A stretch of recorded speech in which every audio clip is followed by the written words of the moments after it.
A primeira regra do sucesso é ter um objetivo. Se você não tem uma visão de onde está indo, se você não tem um objetivo para onde você vai, você acaba dando voltas sem chegar a lugar nenhum. É como se você tivesse o melhor barco do mundo ou o melhor avião do mundo. Se o piloto ou o capitão não souber para onde for, ele simplesmente ficaria dando voltas e não iria acabar em lugar nenhum ou, o mais provável, no lugar errado. Eu tive muita sorte em ter seguido a minha visão.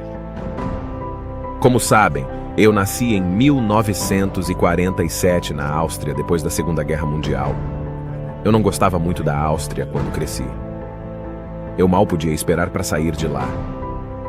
Eu não me via sendo um fazendeiro ou trabalhando numa fábrica ou algo parecido. Mesmo que meus pais quisessem que eu ficasse lá e tivesse uma vida normal. Meu pai queria que eu fosse um policial como ele. E minha mãe só queria apenas que eu ficasse lá e casasse com uma garota chamada Heide, com esperança que eu tivesse um monte de filhos andando por aí, como uma família feliz ao som de uma música. Mas essa era a visão deles, e não a minha. A minha visão era totalmente diferente. Eu sentia que tinha nascido para algo especial, algo único, algo grande. Sabe como eu me senti incrível? Quando eu sabia para onde eu estava indo. A maioria das pessoas não sabem para onde está indo. Porque quando você tem um objetivo, quando você tem uma visão, tudo fica mais fácil. Porque lembre-se que na América, por exemplo, quando você estuda, você verá que a porcentagem de pessoas que gostam do seu trabalho, os 74% odeiam o seu trabalho na América. Esse percentual não é muito diferente da Europa. A maioria das pessoas não gostam do que fazem porque simplesmente elas não têm um objetivo ou não buscaram esse objetivo. Elas ficam dando voltas sem perspectiva nenhuma. E claro que se surgir uma vaga de emprego, elas ficariam com esse emprego porque têm que trabalhar. Mas quando você trabalha e tem apenas uma ocupação, é trabalho, não é diversão. Se pensarmos que só 1/4 das pessoas realmente gostam daquilo que fazem da vida.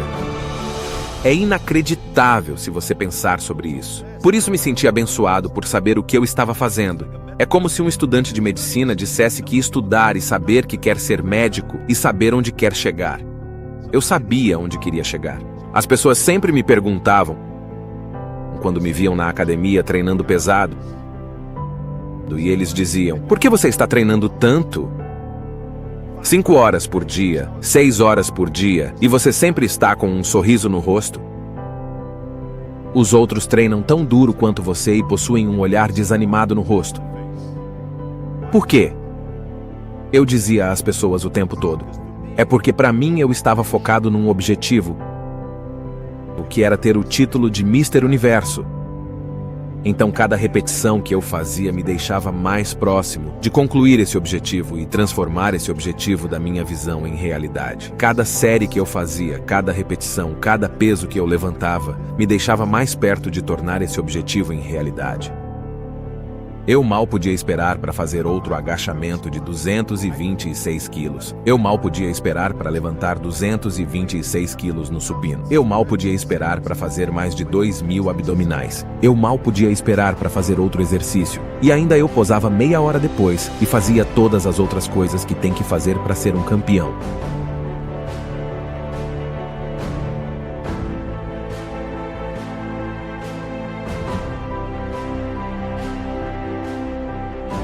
E com 20 anos, com apenas 20 anos, fui para Londres e ganhei o concurso de Mister Universo como o mais jovem a ganhar esse concurso. E isso aconteceu porque eu tinha um objetivo.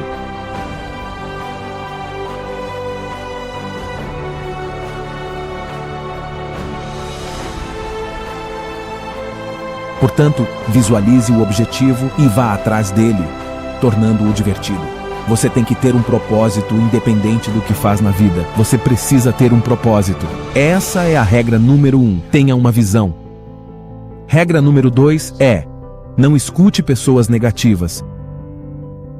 Não escute pessoas negativas.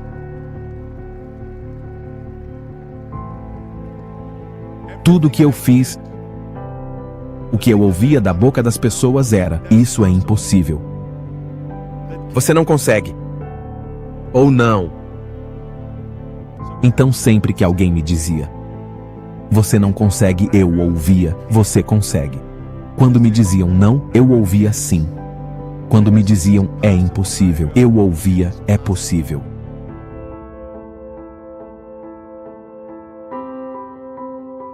Eu acredito no que Nelson Mandela disse, que tudo é sempre impossível até alguém conseguir fazer.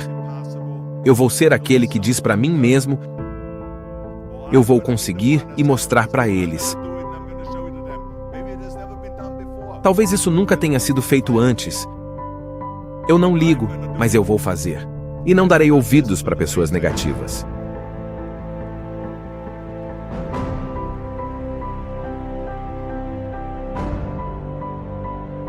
Outra coisa que eu quero dizer para você, antes de me sentar e falar sobre a terceira regra, é: trabalhe duro. Não existe varinha mágica. Não existe mágica para isso.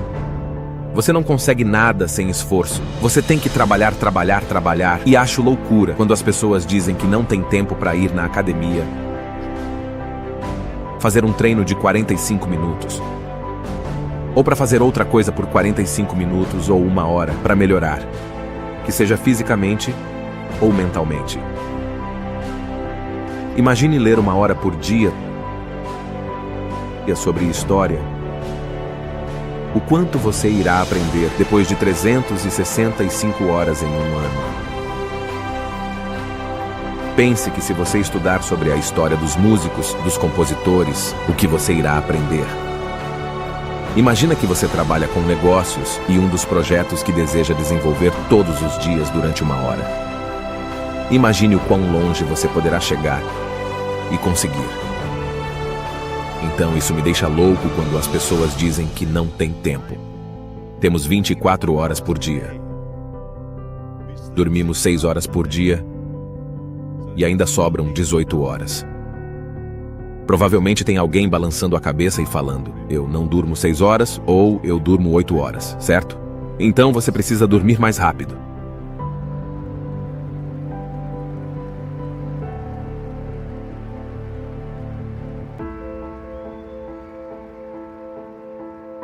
Então temos 18 horas por dia. Em média, uma pessoa trabalha entre 8 a 10 horas.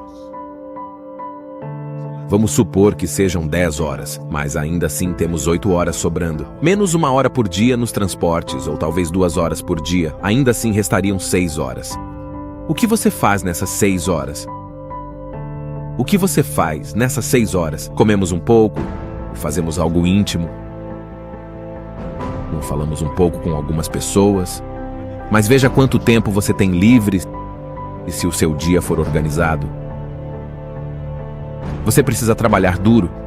Deixa eu te contar uma coisa. Quando eu vim para a América, fui para a faculdade, treinava 5 horas por dia e depois trabalhava na construção, porque naquela época no fisiculturismo eu não tinha dinheiro. Eu não tinha dinheiro para comprar suplementos. Então eu tive que trabalhar. Trabalhei na construção. Depois ia para a faculdade, treinava, e à noite das 8 à meia-noite, e eu ainda ia nas aulas de atuação 4 vezes por semana. Eu fiz tudo isso. E eu não desperdicei 1 minuto sequer. Eu fiquei muito amigo do Muhammad Ali nos anos 70. E Muhammad Ali trabalhou muito duro. Eu fui um dos primeiros a ver isso. Me lembro também de um piloto de corrida que estava na academia malhando e fazendo abdominais. E eu perguntei para ele: quantos abdominais você já fez? E ele disse: eu só começo a contar quando começar a doer. Agora pense nisso. Ele só começava a contar os abdominais só quando começasse a doer. Só daí ele começa a contar. Isso se chama trabalhar duro. Não é possível conseguir nada sem esforço, seja qual for. Eu acredito no que o Ted Turner disse: trabalhe muito e depois revele.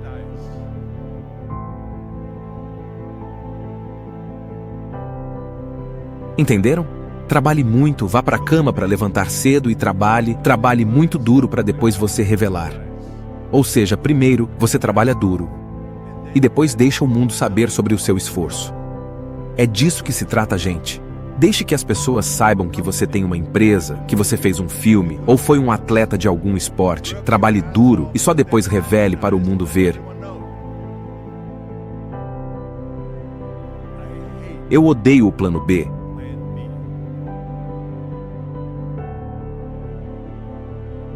Eu vou falar o porquê. Porque é normal termos tantos pessimistas, termos tantas pessoas que falam não e que acham difícil ou impossível.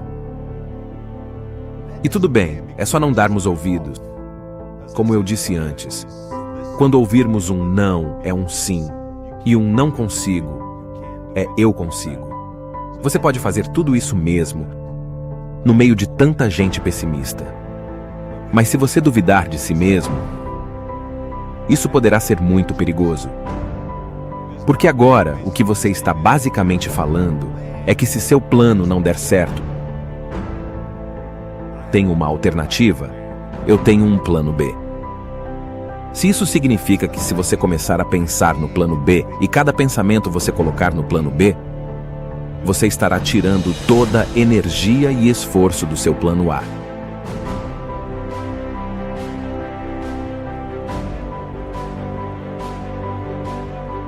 É muito importante entender que nós funcionamos melhor se não houver uma alternativa segura. Porque o plano B se torna uma alternativa segura que diz: se eu não conseguir, eu vou falhar, mas depois faço outra coisa que vai me deixar mais seguro. E isso não é bom porque as pessoas dão mais resultado quando estão desconfortáveis. As pessoas são melhores no esporte e em tudo na vida se não tiver um plano B. Para mim, é muito perigoso ter um plano B. Porque você está se privando da chance de realmente ter sucesso. E um dos principais motivos das pessoas quererem ter um plano B é porque estão preocupadas em falhar. Se eu falhar, então eu não tenho mais nada. Deixe-me dizer uma coisa, não tenha medo de falhar. Porque não há nada de errado em falhar. Você precisa cair antes de conseguir subir as escadas. Não existe ninguém que não falhe.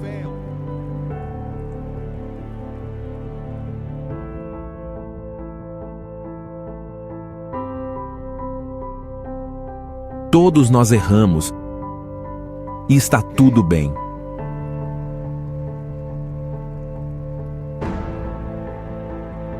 O que não é bom é você falhar e ficar no chão. Quem fica no chão é um perdedor. Os vencedores irão cair e levantar, cair e levantar, cair e levantar e no final sempre conseguirão levantar. Esse sim é um vencedor. Esse é um vencedor. Ei, todos nós fracassamos. Todos nós temos perdas e tá tudo bem. Por isso que eu digo, não se preocupe em perder, porque quando você tem medo de perder, você fica tenso, frio e não consegue relaxar. Você precisa estar bem para ter um bom desempenho, seja no boxe, no novo trabalho ou em sua mentalidade. Isso só acontece quando você relaxa. Então relaxe, não tem problema em falhar. Apenas vá e dê o seu melhor, é sobre isso que se trata. Não tenha medo de falhar.